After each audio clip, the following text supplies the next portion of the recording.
Hola y bienvenidos a este vídeo sobre física para preparar la PBAU en Andalucía. Voy a tratar de explicar en este vídeo un contenido nuevo que tenemos este año aquí en Andalucía, que es el relativo al movimiento de rotación de una partícula, pensando en el movimiento de rotación que hace el planeta Tierra alrededor del Sol, en el sistema solar. Esto pues sería un contenido del bloque de interacción gravitatoria que ahora pues lo han llamado, según las nuevas orientaciones, campo gravitatorio. Esto entraría, por tanto, dentro de ese bloque y lo que dicen en las orientaciones es que se va a abordar desde un punto de vista conceptual o teórico. No va a haber un problema numérico en relación con el concepto del movimiento de rotación de una partícula y con el principio que voy a aplicar al final del vídeo, que es la aplicación de la ley de la conservación del momento angular. Para ser capaces de enfrentaros a esta cuestión conceptual en la PBAU, pues primero voy a hacer una analogía con el movimiento lineal. Voy a comparar el movimiento de rotación con el movimiento lineal. Y a través de esta analogía, pues creo que vais a entender mucho mejor lo que significan las distintas magnitudes físicas que podemos asociar al movimiento de rotación y al estudio dinámico del movimiento de rotación, es decir, al estudio de las causas físicas que producen este movimiento. Comenzamos, en primer lugar, nos centramos en un movimiento lineal, ¿vale? He descrito aquí esta primera situación en la cual tenemos un movimiento que se hace en el eje X y que se hace desde el punto 1 hasta el punto 2. Estamos hablando del movimiento de una partícula.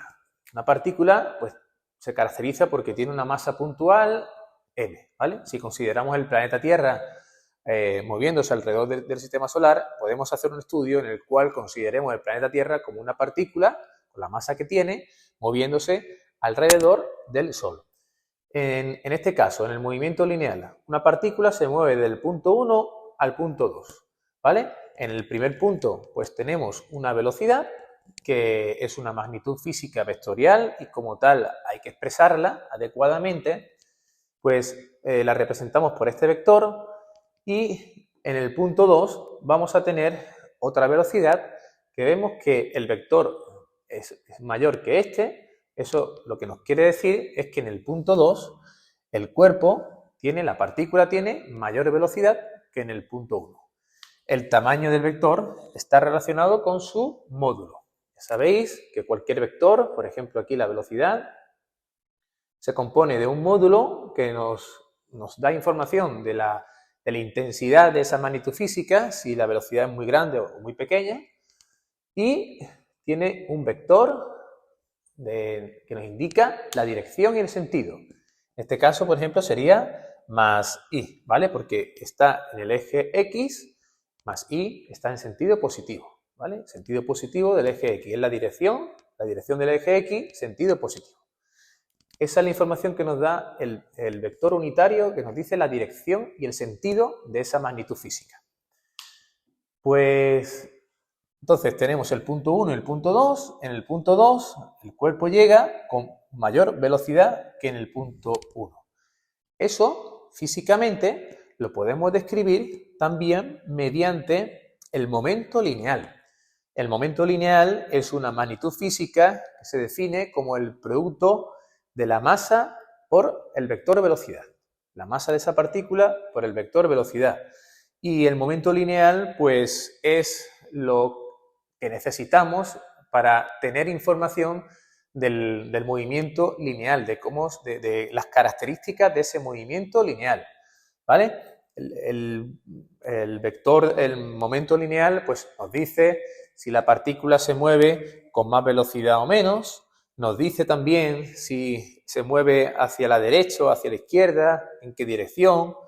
Toda esa información, toda la que necesitamos saber acerca de un movimiento lineal, pues es lo que nos da el momento lineal, esa información. Comparado con la velocidad, pues claro, la velocidad te da también toda esa información de si la partícula se está moviendo hacia la derecha o hacia la izquierda o en qué dirección y con qué velocidad. Es decir, si la velocidad es mayor, pues cambia de posición más rápidamente, si la velocidad es menor, cambia de posición pues más lentamente, ¿no? pero le faltaría añadir lo que añadimos aquí con el momento lineal, que es la masa. Porque claro, aparte de todo eso, la masa, el producto de la masa y la velocidad me da una idea de lo que me va a costar parar ese movimiento lineal. Si un cuerpo tiene una velocidad, una bicicleta tiene una velocidad de 20 km por hora, pero tenemos un coche que tiene una misma velocidad de 20 km por hora en la misma dirección, en el mismo sentido, ¿cuál de los dos cuerpos nos costará más trabajo parar? Pues nos costará más trabajo parar ese movimiento lineal en un cuerpo que tiene más masa. Una vez entendido el significado físico, tanto del vector velocidad como del vector momento lineal, entonces pasamos a lo siguiente. Fijaros aquí, el momento lineal comparado con el vector velocidad es lo opuesto más grande. Tiene que ser un vector más grande porque al estar multiplicado el momento lineal 1 sería el producto de la masa, que no varía, de la partícula por la velocidad en 1. ¿Por qué es un poquito más grande el vector momento lineal que el vector velocidad? Pues porque está multiplicado por la masa y va a aumentar su valor, la intensidad. Eso lo reflejamos en el tamaño del vector. Aquí tendríamos el momento lineal 2 y como vemos hay una variación del momento lineal, ¿vale? Un aumento del momento lineal, al igual que hay un aumento en la velocidad. ¿Cuál es la causa de ese aumento de la velocidad? Estamos ahora en el estudio dinámico del movimiento. Pues la causa de un aumento de la velocidad pues sería una fuerza. Eso es lo que he representado aquí, ¿vale? La fuerza es la causa de la variación del momento lineal. De esta manera podemos formular el principio, la segunda ley de Newton de la siguiente manera. Una fuerza es igual a la variación del momento lineal con respecto al tiempo, ¿vale? Eso, el cambio, la variación en física, pues en matemáticas lo representamos o lo estudiamos mediante la derivada. La derivada es en un momento instantáneo, en un momento dado. También lo podemos representar por un incremento, que eso sería pues en un tiempo amplio. En este caso, si derivamos el momento lineal con respecto al tiempo, para ver cómo de rápido o cuál es el cambio del momento lineal, si el momento lineal cambia más, hay un aumento mayor, pues entonces porque se ha hecho una fuerza mayor.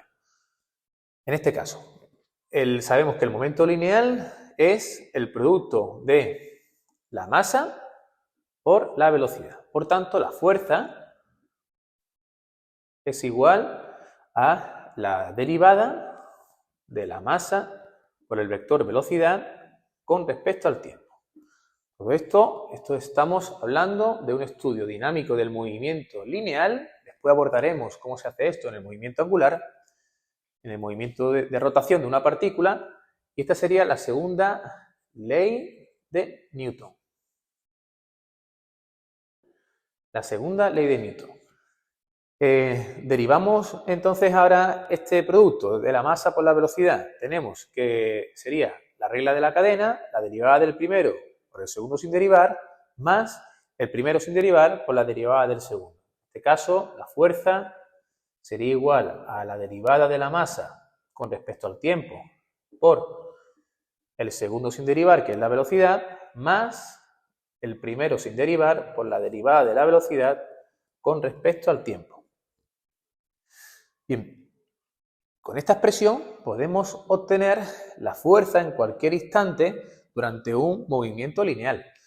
En el nivel en nuestro nivel de segundo de bachillerato, pues vamos a considerar que la masa es constante, que no varía. Vamos a plantear problemas en los que tenemos una partícula con una masa que es la que tiene y eso es invariante.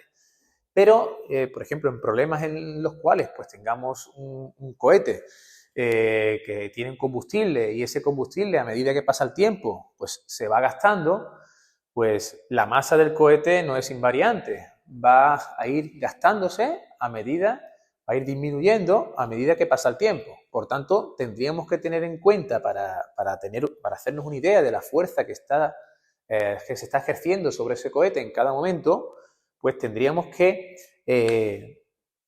tendríamos que tener en cuenta este término de la segunda ley de Newton, ¿vale? En este caso, como la masa es constante, la masa del planeta Tierra girando alrededor del Sol, o la masa de una partícula, en este caso en un movimiento lineal que se mueve en un movimiento rectilíneo, es constante, la derivada de una constante es 0.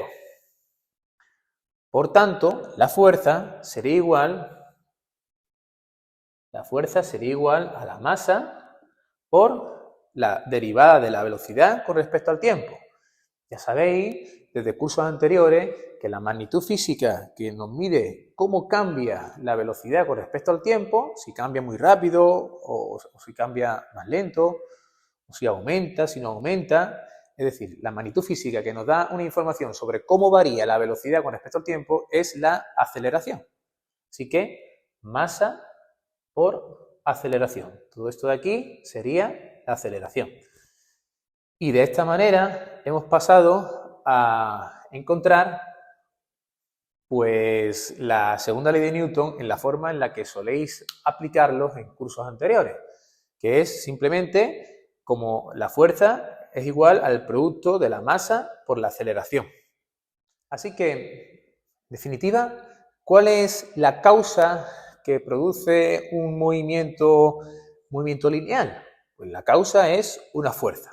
Toda fuerza va a producir una aceleración, es decir, un cambio en la velocidad entre un punto y otro que experimenta una partícula. Ahora vamos a estudiar el movimiento de rotación haciendo una analogía con el movimiento lineal. Vamos a estudiar las magnitudes físicas que lo describen y la causa que lo produce.